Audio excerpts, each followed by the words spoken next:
La PlayStation 5 nació con una promesa muy clara. No era solo una nueva consola, era el inicio de una nueva generación. Una generación que, según Sony, iba a redefinir la experiencia de juego desde sus cimientos.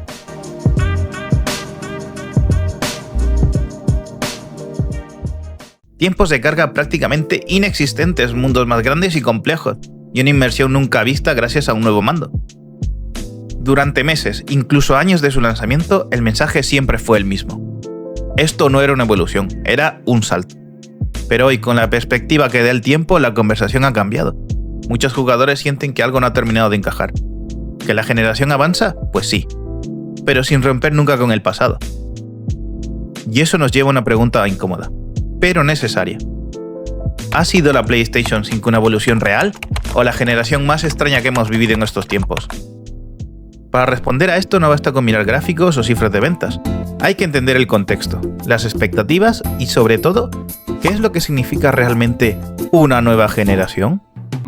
Cuando pensamos en una nueva generación, solemos pensar en gráficos, más resolución, más polígonos y más efectos visuales.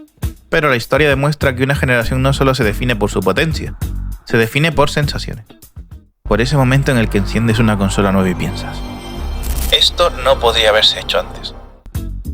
La PlayStation 2 no solo fue más potente que la Play 1, fue la consola que normalizó los mundos 3D complejos.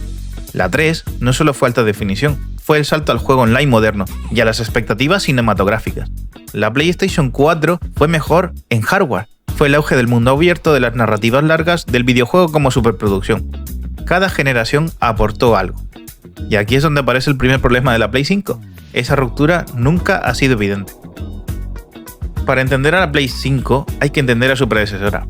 La Play 4 fue un fenómeno, no solo en ventas, sino en identidad.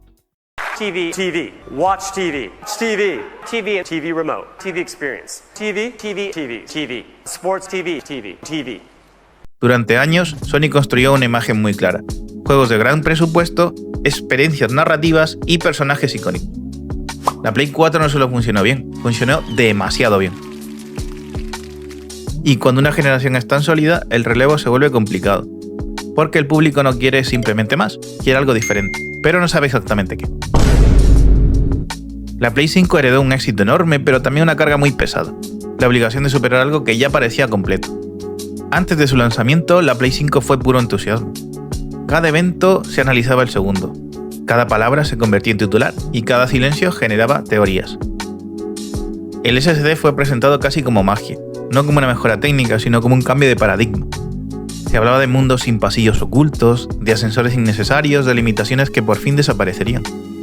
La narrativa era clara, los juegos ya no estarían atados al hardware antiguo, y eso elevó mucho las expectativas a un nivel casi imposible de cumplir.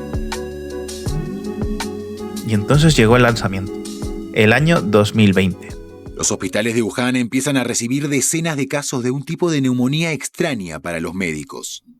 Pandemia mundial, fábricas cerradas, problemas logísticos, escasez de componentes y entonces la Play 5 llegó al mercado, pero no a los jugadores. Durante meses y meses, la experiencia fue muy extraña.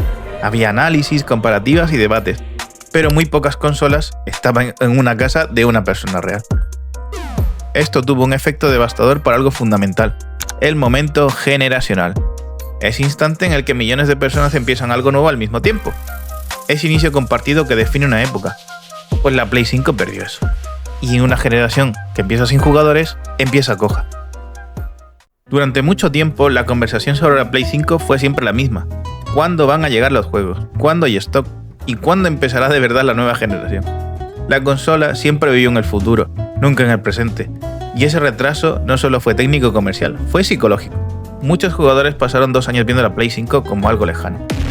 ¿Quién no se acuerda de esas reventas de la Play 5 a $1.000? Era algo que no merecía la pena, algo que todavía no justificaba el salto. Y cuando por fin llegó a los hogares, la ilusión inicial ya se había diluido. Cuando por fin estuvo sobre la mesa, había algo incuestionable. No se parecía a nada anterior. Era grande, exageradamente grande, y futurista, obviamente. Estamos en el año 2020.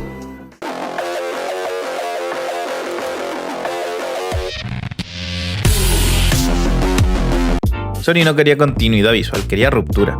La consola te quería decir: oye viejo, esto es el futuro. Y paradójicamente, esa sensación contrastaba con lo que muchos encontraron después al jugar.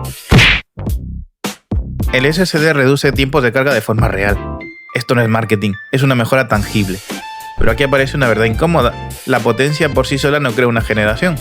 Si el software no empuja los límites, el hardware se queda en promesa. Y durante una buena parte de su vida la Play 5 ha sido eso, una promesa constante. Si hay un elemento de todo esto que define la palabra nueva generación es el DualSense. La vibración áptica no es un truco, los gatillos adaptativos no son un gimmick.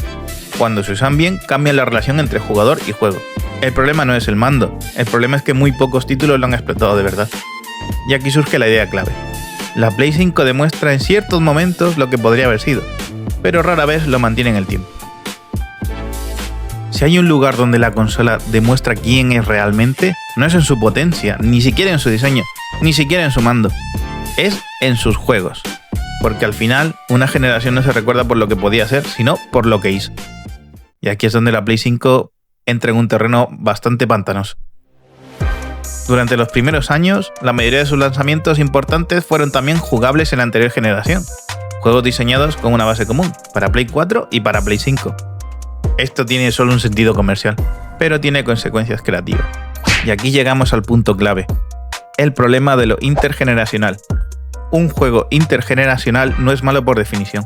El problema es cuando se convierte en la norma. Cuando un juego tiene que funcionar en una consola con un disco duro mecánico, memoria limitada y CPU antigua, todo su diseño queda condicionado. No importa cuánta potencia tenga la Play 5, el diseño base ya está atado al pasado. Y eso se nota. Esto refuerza una sensación extraña, la de estar viviendo una generación que constantemente mira atrás en lugar de avanzar. No porque falte talento, sino porque el riesgo creativo es cada vez mayor. Y aquí entramos en un problema más profundo. Desarrollar un videojuego moderno es más caro, más largo y más arriesgado que nunca. Producciones de cientos de millones, equipos gigantescos, años de desarrollo. Esto cambia la mentalidad de las compañías. Se van a arriesgar menos, apuestan por fórmulas conocidas y priorizan lo seguro. Y cuando eso ocurre, la innovación se ralentiza. No porque los desarrolladores no quieran hacer cosas nuevas, sino porque el margen de error es mínimo, por no decir ínfimo. Por eso la PS5 no sufre de falta de talento, sino porque ha notado cómo el peso de la industria se ha vuelto demasiado costoso. Mirando el conjunto aparece una idea clara. La Play 5 se siente más como una consola de transición que una ruptura generacional. Es un puente entre dos épocas, entre una industria antigua y otra que aún no termina de definirse. Y eso explica por qué la experiencia se siente tan incompleta al jugar. Y cuando una generación vive esperando su futuro, corre el riesgo de no tener presente. También hay que ser honestos con nosotros mismos. Parte de la decepción no viene solo de la consola, viene de nuestras expectativas. Recordemos generaciones pasadas, como si todo hubiera sido perfecto desde el primer día, y no fue así. La diferencia es que hoy estamos más informados, más expuestos a comparaciones, más conscientes de lo que falta. La nostalgia suaviza el pasado, pero endurece el presente. Pero eso no invalida las críticas a la PS5, pero sí las contextualiza. Llegados a este punto, la respuesta es compleja. La Play 5 no es un fracaso, no es una mala consola, no es una generación inútil, pero tampoco es una revolución que muchos esperaban. Es una consola potente, bien construida, con grandes juegos, pero sin un momento histórico claro. No será recordada por cambiar las reglas, sino por mantenerlas mientras todo se reorganizaba. Cada año que pasa sin una identidad clara hace más difícil que la Play 5 sea recordada como algo transformador, pero puede mejorar, puede sorprender. Pero ya no puede empezar de cero. El reloj corre. Tiene algo de margen. Aún hay tiempo. Pero con los rumores de la Play 6 acercándose, me da a mí que lo tiene un poco complicado. La Play 5 es una consola extraordinaria. Es una generación extraordinariamente complicada. No falló por falta de potencia, ni de talento, ni de ambición. Falló por el contexto, por el momento histórico, por una industria en plena transición. Quizá dentro de muchos años, cuando miremos atrás, entendamos que esta no fue la generación del salto, sino la del paréntesis. Un momento en el que todo estaba preparado para algo que aún no había llegado. Y tal vez, solo tal vez, ese también sea un legado válido.